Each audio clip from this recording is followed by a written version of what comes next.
Today we'll be taking a look at the 4 things you need to know about buyer personas.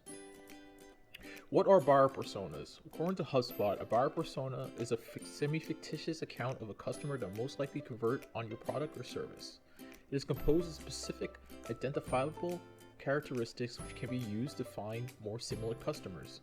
Buyer personas are used to make marketing decisions that will affect a customer's journey through your marketing funnel. Buyer persona is composed of the minimum 5 elements. The first element is demographics, which is the statistical data associated with the population of your ideal audience, such as age, location, etc. Next up is the background or psychographics. This is the lifestyle choices your ideal customer has. What kind of job do they have? Do they have a family? We next dive into the identifiers. This is how we best reach your audience. You might have a segment more prone to use Facebook. You might have another that likes to read email newsletters or podcasts. Up next, there are the challenges. This is the problems your customer is facing. And finally, we have goals. It is obvious that a goal of your customer is to have their problems solved, but you need to think deeper than that. What other goals can you think of? This is great for coming up with product improvements and upsell opportunities. You can create a buyer persona in 3 steps. Step 1, conduct your research. You can do that externally or internally.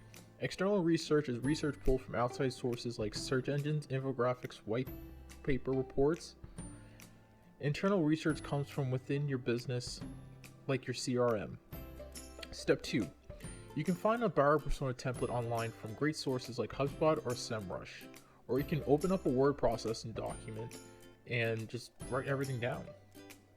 Step 3, use the component elements found in the previous slide. Write 3 to 5 sentences describing your ideal customer for each component based on your research. Once you're done with that, finally give your buyer persona a name for easy recollection.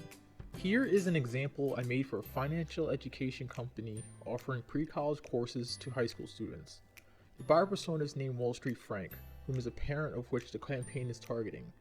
Buyer personas don't have to be overly detailed and elaborate. Quick points about the habits of your ideal customer will just do fine. Once your buyer persona is complete, you can apply it to all your marketing planning decisions. You can figure out where your ideal customer is, their habits, and their targeting data. Once you establish your buyer persona, you now have a weapon to help segment your campaign to maximize your marketing results. If you enjoyed this presentation, please give us a like and consider subscribing.